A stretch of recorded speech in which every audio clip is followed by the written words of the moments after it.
संस्था द्वारा चलाई जा रही ऑनलाइन क्लासेस में क्लास 6 के बच्चों का स्वागत है। चलिए बच्चों, चलते हैं आज नेक्स्ट क्वेश्चन की तरफ। देखते हैं आज आपका नेक्स्ट क्वेश्चन क्या है। तो सभी बच्चे अपनी बुक ओपन कर लें। अभी तक आपने जो पढ़ा वो पढ़ा एक्सरसाइज 2.2। क्या पढ़ा? एक्सरसाइज 2.2। क्वेश्चन में देखा जाए तो सेक्शन ए, बी एंड सी के 3 क्वेश्चंस आप लोग सॉल्व कर चुके हैं। जहाँ पर solve the following section C लिखा हुआ था, तो इसका question number 1, question number 2 and question number 3 solve हो चुका है। तो आगे देखते हैं आपका क्वेश्चन कौन सा है। तो आगे जो क्वेश्चन है वो है क्वेश्चन नंबर 4। तो ध्यान से सभी बच्चे क्वेश्चन को पढ़ेंगे। लिखा हुआ है find the value of m। क्या लिखा हुआ है? Find the value of m। A part में क्या लिखा हुआ? 8 इंटू 64 इंटू m इंटू 8, कुछ इस तरीके से। तो यहाँ पर m की वैल्यू क्या होगी? तो चलिए देखते हैं। आपका question number 4, A part 8 into 64 is equal m into 8, ऐसा कुछ लिखा हुआ है। तो यहाँ क्या फाइंड करना है आपको? 8 की वैल्यू फाइंड करना है। तो देखते हैं कैसे सॉल्व होगा। तो आप कुछ ऐसे लिख लो, m into 8 is equal 8 into 64। तो चाहो तो आप कंपेयर करा दो। आप क्या देख रहे हो कि जो आपका LHS यहाँ पर 8 है, RHS में भी 8 है, RHS में इधर 64 है और यहाँ m है। मीन्स तो जो m किससे कंपेयर हो रहा है? 64 से। तो फाइनली जो आप m की वैल्यू फाइंड करोगे तो आपने कैसे फाइंड कर लिया? m इज इक्वल टू 64, ऐसा कुछ आप कंपेयर करा के m की वैल्यू फाइंड कर सकते हो। चलिए बी पार्ट की तरफ देखते हैं। आपका बी पार्ट क्या है? बी पार्ट में लिखा हुआ है m into 6 with in bracket into 132 is equal 125 into 6 into 132। तो ऐसा कुछ। तो यहाँ पर भी आपको कंपेयर कराना है। तो देखते क्या हो कि LHS और RHS में कौन कौन से नंबर प्रेजेंट हैं। तो यहाँ क्या देख रहे हो? 6 LHS में है और 6 RHS में है। 132 LHS में है, 132 RHS में है। LHS में m लिखा हुआ है, RHS में क्या लिखा हुआ है? 125। तो इस तरीके से जब आप कंपेयर करा रहे हो तो m की वैल्यू क्या फाइंड हो गई? 125। क्या फाइंड हो गई? 125। तो नेक्स्ट ऐसे ही हैं। क्वेश्चन नंबर 4 का सी पार्ट सभी आप ध्यान से देखो। लिखा हुआ है 5432 into 92 plus 6 into 5432 is equal m 92 plus 6। तो देख लेते हैं ये भी क्वेश्चंस। तो ध्यान दो जरा, क्या लिखा हुआ है? 5432 इंटू 92 प्लस 6 इंटू 5432 और इधर आपके RHS में लिखा हुआ है m इंटू 92 प्लस 6। तो आप क्या देख रहे हो कि यहाँ पर m एक कॉमन नंबर है। तो कॉमन नंबर आपका कौन सा है? 5432। तो इस तरीके से आपने m की वैल्यू क्या फाइंड किया? 5432। तो ऐसे ही जो आपके नेक्स्ट पार्ट हैं, नेक्स्ट पार्ट में क्वेश्चन नंबर 4 का D और E एंड F पार्ट हैं। तो D पार्ट आप देख रहे हो 44 86 प्लस 95 लिखा हुआ है और यहाँ पर 44 86 प्लस m लिखा हुआ है। तो आप जब नंबर्स को कंपेयर कराओगे तो आपको m की वैल्यू फाइंड हो जाएगी। ऐसे ही E पार्ट में आप क्या देख रहे हो? क्या लिखा हुआ है? 84 इंटू विद इन ब्रैकेट क्या लिखा है? 60 प्लस 6 इज इक्वल क्या लिखा हुआ? m इंटू 60 और क्या लिखा हुआ? m into 6। तो इसका मतलब आप क्या देख रहे हो? 60 है, इधर 6 है, मतलब 60 और 6 है क्या नहीं 84, तो m की वैल्यू आपको क्या मिल जाएगी 84, m की वैल्यू क्या मिल जाएगी 84। ऐसे आप यहाँ देख लो 0 + 6 = m + 6, क्या लिखा है 0 + 6 = m + 6, तो यहाँ पर m की वैल्यू आपको क्या दिख रहे है m = 0, क्या दिखा m = 0। तो चलिए अब चलते हैं नेक्स्ट क्वेश्चन की तरफ। नेक्स्ट क्वेश्चन क्या है, लिखा हुआ है write the number which is only whole number but not a natural number. अब आपको ये बताना है वो नंबर जो सिर्फ और सिर्फ होल नंबर हो, वो नेचुरल नंबर ना हो। तो जी हाँ बच्चों, सभी बच्चों को ये पता है कि जो होल नंबर स्टार्ट हो रहे हैं वो कहाँ से स्टार्ट हो रहे हैं, 0 से, 0 1 2 3 4 डॉट डॉट डॉट करके, ये आपके होल नंबर हुए। अब नेचुरल नंबर की बात करें तो 1 2 3 4 डॉट डॉट डॉट, तो ये हो गए आपके होल नंबर, होल नंबर्स हुए। और ये आपके क्या हैं, नेचुरल नंबर्स, ये हो गया आपका नेचुरल नंबर्स। तो यहाँ पर आप क्या देख रहे हो, ये तो हो गए आपके नेचुरल नंबर। जो सिर्फ और सिर्फ होल नंबर है वो आपका आंसर क्या होगा, क्या हो गया 0, क्या होगा 0। तो 0, क्वेश्चन नंबर 5 का जो आंसर आएगा वो क्या आएगा 0। तो 0 is only whole number not a natural number. Next question number 6 की तरफ बढ़े तो क्वेश्चन नंबर 6 में देखो क्या बताया गया, what is the identity element with respect to multiplication. तो identity, what is the identity element with respect to multiplication, इसका आंसर क्या होगा 1, क्या हो जाएगा 1। तो नेक्स्ट क्वेश्चन नंबर 7 की तरफ बढ़े तो what is the identity element with respect to addition, तो यहाँ क्या आ जा रहा था 0।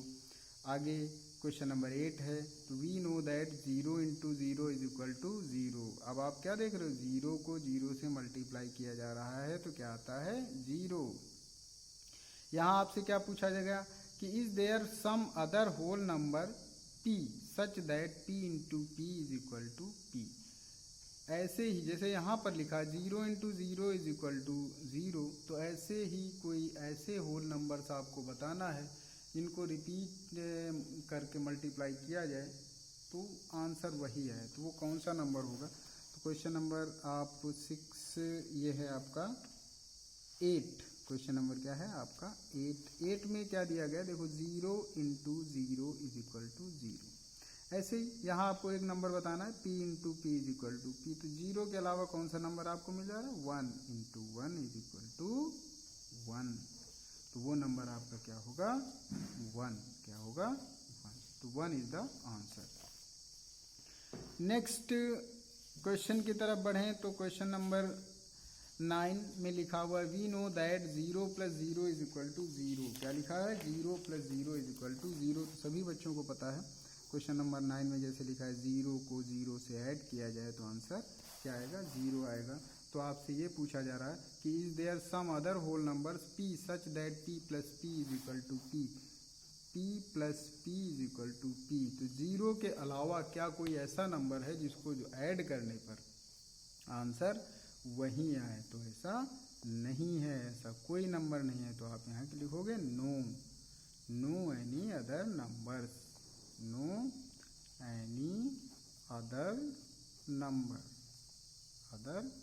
नंबर आप ऐसे लिख दोगे, ठीक, क्योंकि 0 के अलावा ऐसा कोई नंबर नहीं है जिसको खुद से ऐड करने पर आंसर वही आ जाए। नेक्स्ट क्वेश्चन देखते हैं। नेक्स्ट क्वेश्चन में लिखा हुआ है if a = 47, b = 3 and c = 5, तो verify that a + b × c = a × c + b × c। तो इसे सॉल्व करना पड़ेगा, वेरिफिकेशन का है। तो क्वेश्चन नंबर 10 की बात करें, क्वेश्चन नंबर 10 में a की वैल्यू आपको गिवन है क्या 47, b की वैल्यू गिवन है 3 एंड c की वैल्यू क्या है 5। आपको वेरीफाई क्या करना है, a + b × c = a × c + b × c। तो चलिए वेरीफाई करते हैं, देखते हैं। a आपका क्या है 47 plus 3 into 5 is equal to, यहाँ क्या हो जाएगा 47 इंटू 5 प्लस 3 इंटू 5। यहाँ 47 प्लस 3 है तो 47 प्लस 3 मिलके कितना हो जाएगा 50 इंटू 5। यहाँ मल्टीप्लाई का साइन लगा हुआ है तो क्या हो जाएगा 5 7 जा 35, 5 4 जा 23 प्लस जब आप 5 को 3 से मल्टीप्लाई करोगे तो आपका आंसर आएगा 15। क्या है 15। यहाँ मल्टीप्लाई हो जाएगा तो मल्टीप्लाई होके क्या आया 250। क्या आ गया 250। इधर देखो 235 में 15 आप ऐड करोगे तो क्या आएगा 250। तो यहाँ आप क्या देख रहे हो, जो आपका LHS है वो RHS के इक्वल हो गया, तो ये आपका वेरीफाई हो गया। क्या हो गया वेरीफाइड। तो आप क्या लिख दोगे वेरीफाइड। नेक्स्ट देखते हैं आपका नेक्स्ट क्वेश्चन क्या है। नेक्स्ट क्वेश्चन में ध्यान देना बच्चों, लिखा हुआ है taxi driver filled his car petrol tank with 65 litres of petrol on Monday. तो अपनी कार में 65 लीटर पेट्रोल मंडे को फिल कराता है। द नेक्स्ट डे ही fill the tank with 45 litres. Next day क्या करा रहा है 45 लीटर्स फिर फिल कराता है। तो इफ द पेट्रोल कास्ट 48 पर लीटर, रुपीज़ 48 पर लीटर, यदि पेट्रोल की कास्ट 48 रुपीज़ पर लीटर हो तो how much did he spend in all on petrol. तो बोला जा रहा है कि उसने कुल कितने पैसे खर्च किए पेट्रोल पर। तो देखते हैं टोटल कैपेसिटी ऑफ पेट्रोल या टोटल क्वांटिटी ऑफ पेट्रोल पहले देख लेते हैं। क्वेश्चन नंबर आपका कौन सा है 11। तो यहाँ आप क्या लिखोगे टोटल क्वांटिटी ऑफ पेट्रोल। क्या लिखोगे total quantity of petrol. Monday को कितना डला है 65 लीटर। नेक्स्ट डे ट्यूसडे को क्या 45 लीटर। तो टोटल पेट्रोल आपका कितना हो गया 110 लीटर। कितना हो गया 110 लीटर। तो cost of petrol, total cost of petrol क्या है टोटल कास्ट ऑफ पेट्रोल। तो टोटल कास्ट निकालने के लिए क्या करोगे, आपको पता है 1 लीटर की कास्ट कितनी है 48। देखो लिखा हुआ है पर लीटर कास्ट कितनी है 48। तो आप क्या करोगे 110 को किससे मल्टीप्लाई कर दोगे 48 से आप मल्टीप्लाई कर दोगे तो आपका आंसर मिल जाएगा, आपका आंसर फाइंड हो जाएगा। तो चलिए चलते हैं नेक्स्ट एंड लास्ट क्वेश्चन की तरफ। आपकी एक्सरसाइज का जो लास्ट क्वेश्चन है वो क्या बताया गया, Mona buys 150 chairs and 150 tables. 150 chairs और 150 टेबल्स मोना ने खरीदा। आगे क्या बताया गया कि जो चेयर की कास्ट है वो ₹275 है। क्या है ₹275 और टेबल की कास्ट क्या है ₹975। तो find how much money does she spend. तो टोटल मनी आपको फाइंड करना है। तो पहले तो आप निकालोगे टोटल कास्ट ऑफ चेयर। तो क्वेश्चन नंबर आपका कौन सा है 12। तो यहाँ है कास्ट ऑफ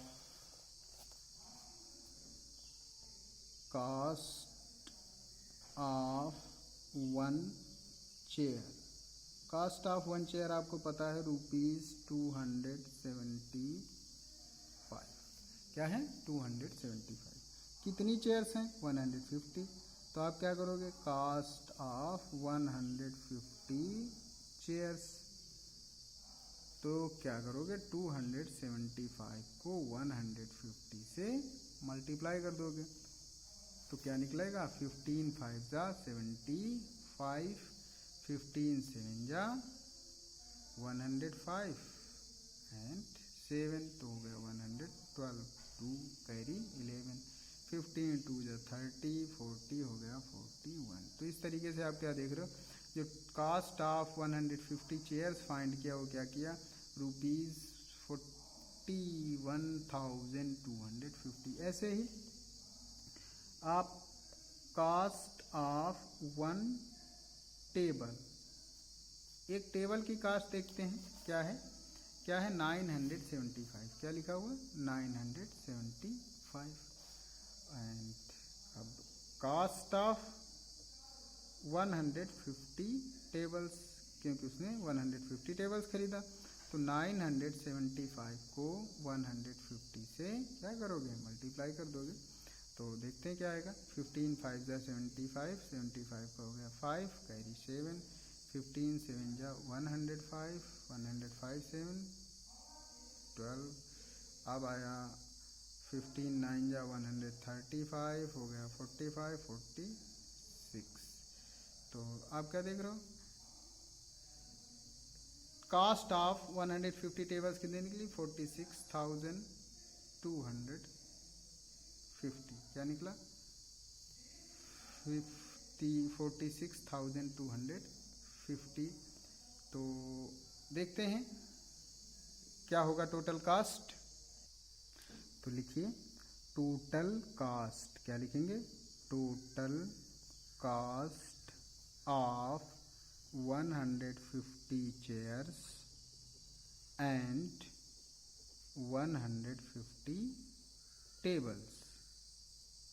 तो 150 चेयर्स की कास्ट क्या थी 41,250, और जो आपने 150 टेबल्स की कास्ट निकाला वो क्या निकाला 1,46,250।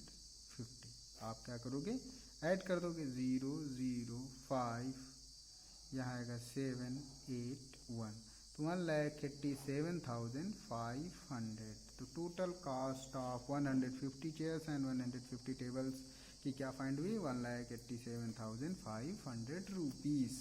तो इस तरीके से बच्चों जो आपकी एक्सरसाइज जो पढ़ रहे थे, कौन सी एक्सरसाइज 2.2 फिनिश होती है। नेक्स्ट एक्सरसाइज आपको नेक्स्ट वीडियो में बताई जाएगी। Thank you.